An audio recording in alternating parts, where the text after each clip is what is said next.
એકવાર છે ને ત્યાં જુનાગઢમાં આલેસનો નેસ નજીકમાં જ છે ગીરમાં.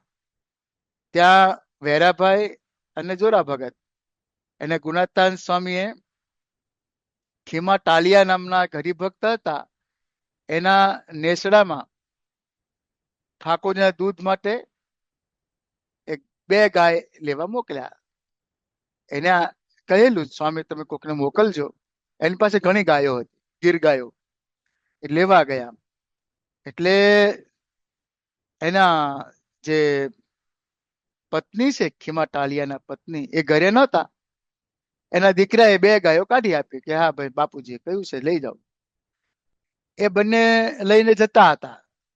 હવે એમાં એના જે માતુશ્રી છે, એ ખીમા ટાલિયાના પત્ની, એ પાણી ભરીને આવતા હતા સામેથી, એને મળ્યા સામે. તો કે છે હમણાં પાછી લાવો ગાય, જોકમાં લાવો. અમે શું કહ્યું? એટલે હવે આ બધે વિચાર થયો બંનેને, જોરાભાઈ ને કે આ ભાઈ આવ્યા ના પાડશે, પણ જોકમાં પાછી લાવ્યા. પછી બંને ભક્તો તો વિચારમાં પડી ગયા હતા કે શું કરશે. પછી કે એમણે કહ્યું, એટલે આ કે તમારા ધણીએ અમને આ ગાયો આપીશ, એટલે તમે એમનામ નથી લઈ જતા, એમ તમારા ધણી કહેતા હતા એટલે એમ લેવા આવ્યા છે. એ કે વાંધો નહીં, સ્વામી માટે તમે રાખી છે આ ગાયો. હવે જોકમાં લીધી ને પછી શું કે છે, જોકમાં જઈ પગે લાગી. આ બાઈ બેડું ઉતાર્યું, માથે બેડું હતું. પછી જોકમાં લઈ અને ગાયન પગે લાગી અને પ્રાર્થના કરી, હે માવડિયું, હે માતાજી, એમ હે માવડિયું, શિંગડે પૂંછડે કે પગે કોઈને મારશો નહીં, અને નરવી રહેજો, એટલે બીમાર પડશો નહીં. ટાણે કટાણે દોવા દેજો, પણ નોંધણું માગશો નહીં. બે પાછળના પગ બાંધે, આમ આમ ઠેકડા મારે તે ગાય, દોવા ન દે. તો નોંધણું માગશો નહીં, જોકની લાજ રાખજો.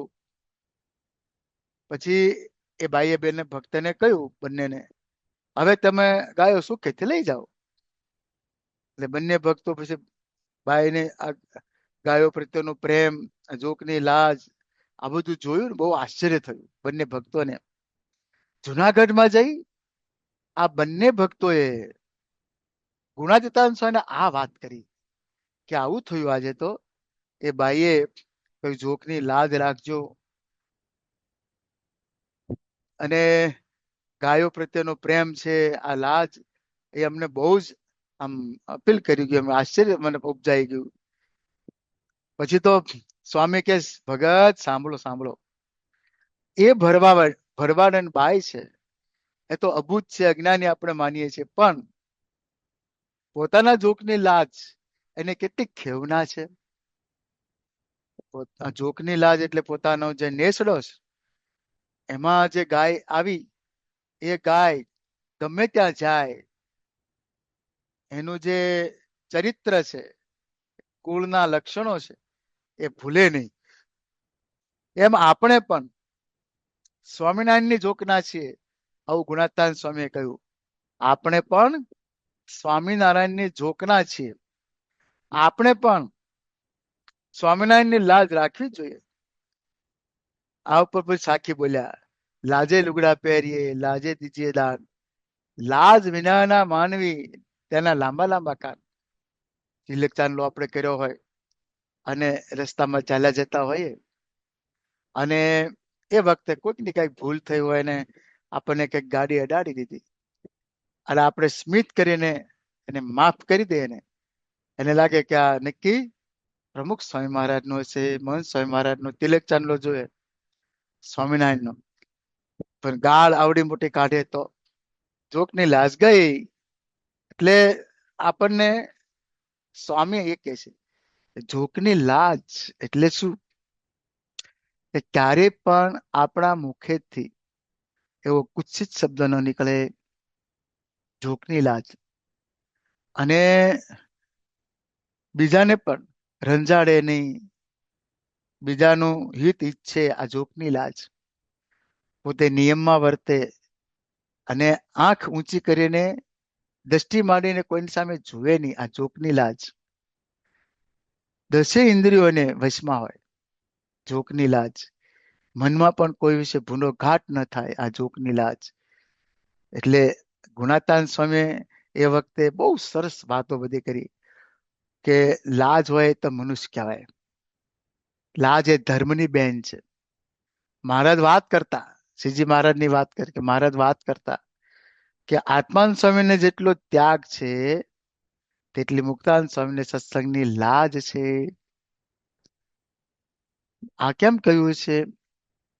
એકવાર બે મંડળો ભેગા થઈ ગયા ફરતા ફરતા. હવે બંને મંડળોમાં એવું થયું, કારણ કે પર પ્રાંતમાં વિચરણ હતું, રાજસ્થાનમાં. હવે બંને મંડળોમાં સંતો હતા જ, 60 સંતોનું મંડળ હતા પેલા. હવે બધાને પૂરું કરું ને જમવાનું બહુ ભારે પડી જાય. પણ 2 દિવસનો ઉપવાસ થયેલા અને એમાં બે મંડળો ભેગા થયા, મુક્તાનંદ સ્વામી અને આત્માનંદ સ્વામી. આ બંનેના મંડળો એક જગ્યાએ ભેગા થયા અને બહુ કોઈક વૈષ્ણવ હશે બિચારો ભાવિક, એને ખીચડી આપી અને રાંધી ખીચડી. થાળીમાં ઠાકોરજીને ધરાવે ને એમાં ઘીનો છાંટો નાખ્યો કે ઠાકોરજી તમે. ઠાકોરજીમાં પહેલામાં તો ઘી નહોતું નાખ્યું. હવે એ સુગંધ છે ને એ આત્માનંદ સ્વામીને આવી.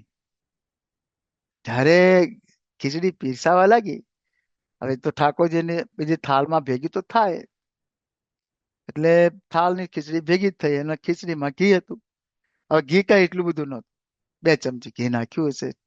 પણ સુગંધ અનીડો ઘી ગંધાય છે. ઉભા થઈ ગયા. મુક્તાનંદ સ્વામી વિચાર્યું કે ભારે કર્યા તો. આટલા વખતે આ બચારા સંતોને એક માંડ અન્ન મળ્યું છે, ભૂખ્યા છે, 2 દિવસ ઉપવાસ છે.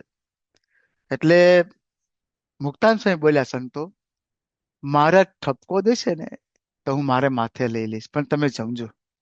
આત્માનંદ સ્વામી ન જમ્યા. એને એ હતું મારા વચનની મૂર્તિ કહેવાતા.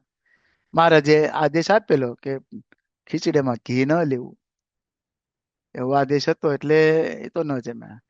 મુક્તાનંદ સ્વામી કે છે, હવે આમ તો બધાને કઈ ખીચડીમાં આપ્યું જ નહોતું ઘી, ઠાકોરજીના થાળમાં હતું એટલું જ સુગંધી આવી ને. તો મુક્તાનંદ સ્વામી કે જમી લો સંતો, વાંધો નહીં. પછી ફરતા ફરતા ઘરડે આવ્યા ત્યારે મહારાજ આ વાત કરે છે. એટલે ગુણાતાન છે યાદ રાખી કે મુક્તાનંદ સ્વામી અને આત્માનંદ સ્વામી આ બંનેમાં એકને લાજ હતી, ધર્મની લાજ, અને એકને એટલે ત્યાગ હતો. લાજ એટલે ત્યાગ. મુક્તાનંદ સ્વામીને લાજ હતી, પેલાને ત્યાગની ભાવના હતી. મુક્તાનંદ સ્વામીને લાજ હતી કે ભાઈ આપણું કોઈનું ખરાબ ન દેખાવું જોઈએ એમ. એટલે સ્વામી કે છે કે મહાત્માનંદ સ્વામીના ત્યાગ કરતા મુક્તાનંદ સ્વામીની લાજ ચડે. આ લાજ છે ધર્મ. લાજ ધર્મની બેન છે. કે પછી જયારે થોડાક દિવસ પછી લોધિકાના દરબાર અભયસિંહ હતા, એની રસોઈ જુનાગઢમાં હતી અને જલેબી સાટા એના માટે કંદો આથો નાખ્યો હતો, પણ આથો આવ્યો નહીં. આથો નાખ્યો ઓછો પડ્યો છે ખબર નહીં. આથો આવ્યો વગર જલેબી પડે જ નહીં, એટલે આથો આવ્યો નહીં. એટલે દૂધ માંગ્યું. દૂધ નાખે તો કે આથો આવે એમ.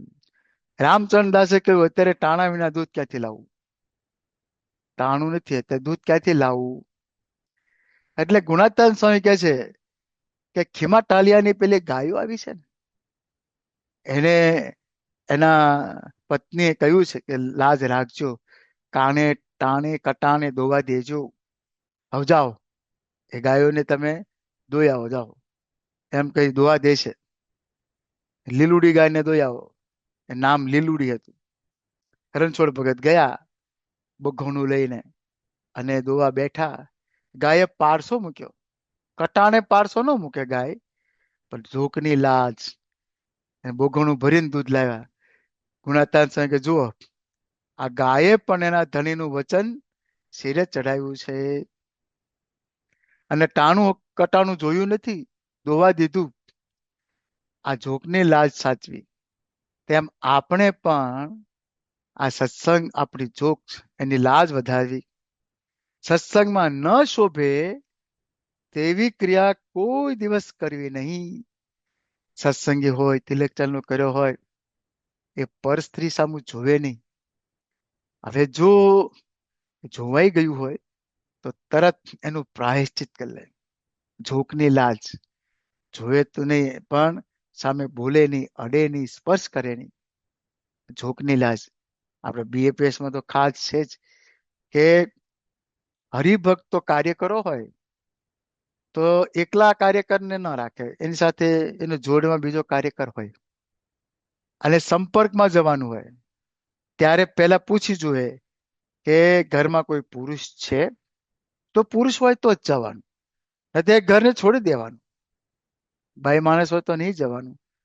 આ જોકની લાજ કેટલી બધી અત્યારે પણ આ તો ગુણાતીત પુરુષ પ્રગટ છે, એટલે આ લાજ અહીંયા સચવાણી છે.